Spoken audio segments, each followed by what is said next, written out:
고린도전서 12장. 이제 나는 하나님의 영이 우리 삶 속에서 활동하시는 다양한 방식에 대해 이야기하려고 합니다. 이것은 복잡하고 종종 오해를 받기도 하는 문제이지만 나는 여러분이 반드시 제대로 알아두기를 바랍니다. 하나님을 알지 못하던 때에 여러분이 어떠했는지 기억하십니까? 그때 여러분은 가짜 신에게서 또 다른 가짜 신에게로 끌려다녔습니다.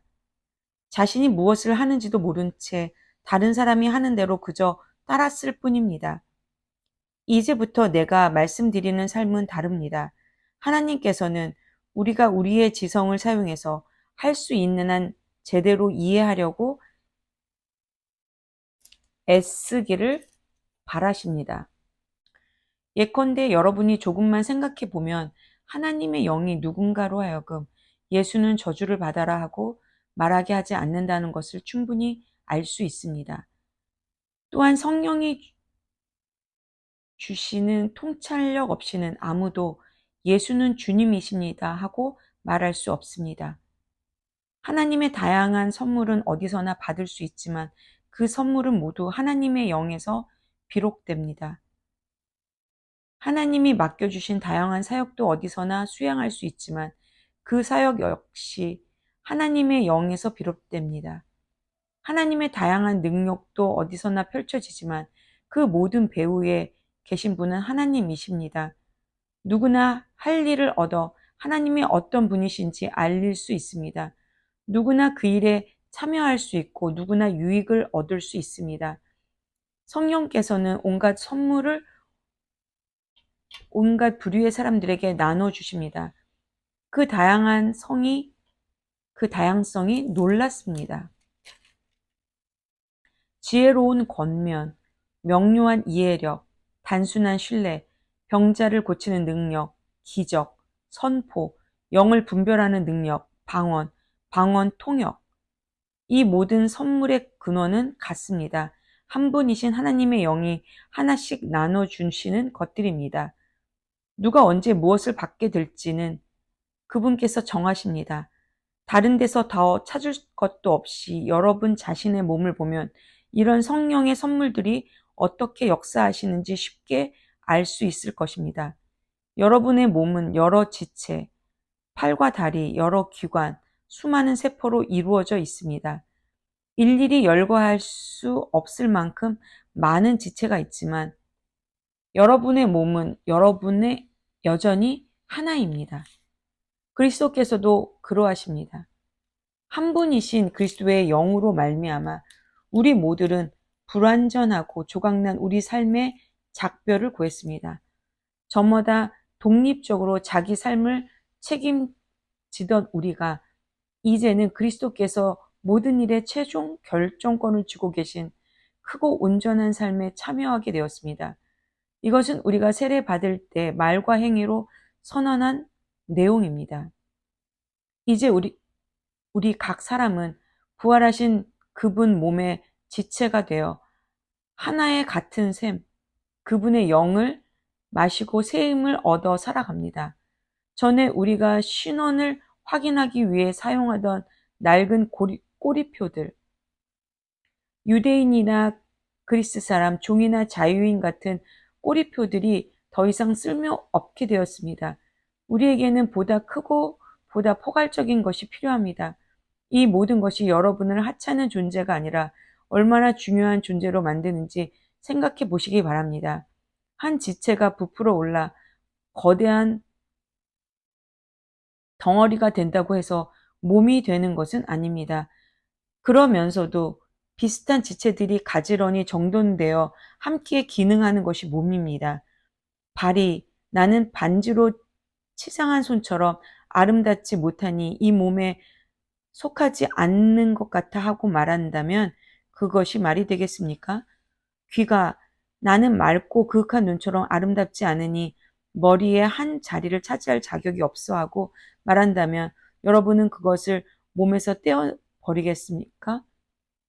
온몸은 다 눈이라면 어떻게 듣겠습니까? 온몸이 다 귀라면 어떻게 냄새를 맡겠습니까? 그러나 하나님께서 그분이 원하시는 곳에 각각의 지체를 세심하게 두셨다는 것을 우리는 압니다.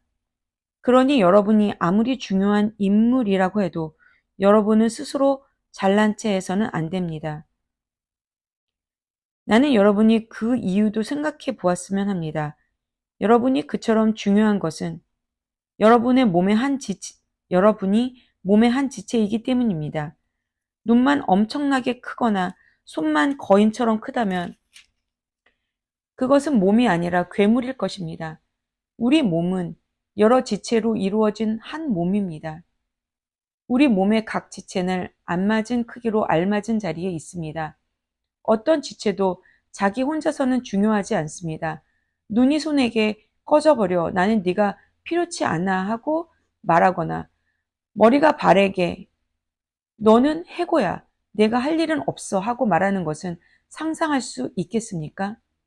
사실 우리 몸은 정반대의 방식으로 움직입니다. 약한 지체일수록 더 필수적이고 요긴합니다. 예를 들어 우리는 한쪽 눈이 없어도 살 수 있지만 위가 없으면 살 수 없습니다. 여러분과 관계된 여러분 몸의 지체라면 눈에 보이거나 가려져 있거나 강하거나 약하거나 하는 것이 중요하지 않습니다. 여러분은 각각의 지체를 비교하지 않고 오히려 있는 그대로 존귀하고 소중하게 여길 것입니다. 굳이 편을 든다면 강한 지체보다는 약한 지체에 더 관심을 기울일 것입니다. 윤기 나는 머리카락과 튼튼한 위장 중에서 하나를 택하라면 여러분은 튼튼한 위장을 택하지 않겠습니까? 하나님께서 우리 몸을 설계하신 방식이야말로 우리가 교회를 이루어 함께 살아가는 삶을 이해하는데 적합한 모형입니다.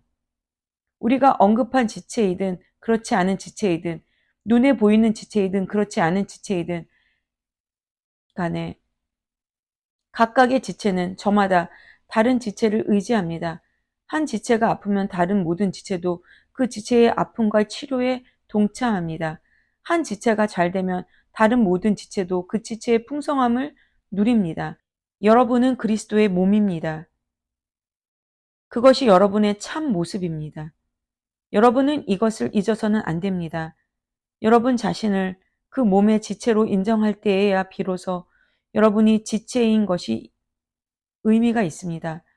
하나님께서 그분의 몸이신 교회 안에 세우신 여러 지체 가운데 여러분이 잘 아는 지체는 다음과 같습니다.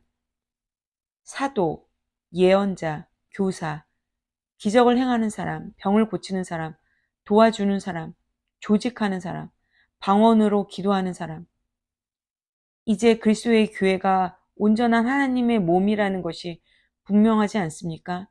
한 지체만 비정상적으로 커진 것은 그리스도의 교회가 아닙니다. 사도만 있는 교회, 예언자만 있는 교회, 기적을 행하는 사람만 있는 교회, 병 고치는 사람만 있는 교회, 방언으로 기도하는 사람만 있는 교회, 방언을 통역하는 사람만 있는 교회, 그런 교회는 그리스도의 교회가 아닙니다. 그런데도 여러분 가운데 몇몇 사람은 이른바 중요한 지체가 되겠다고 계속 경쟁하더군요. 그러나 나는 이제 여러분에게 훨씬 나은 길을 제시하려고 합니다. 아멘.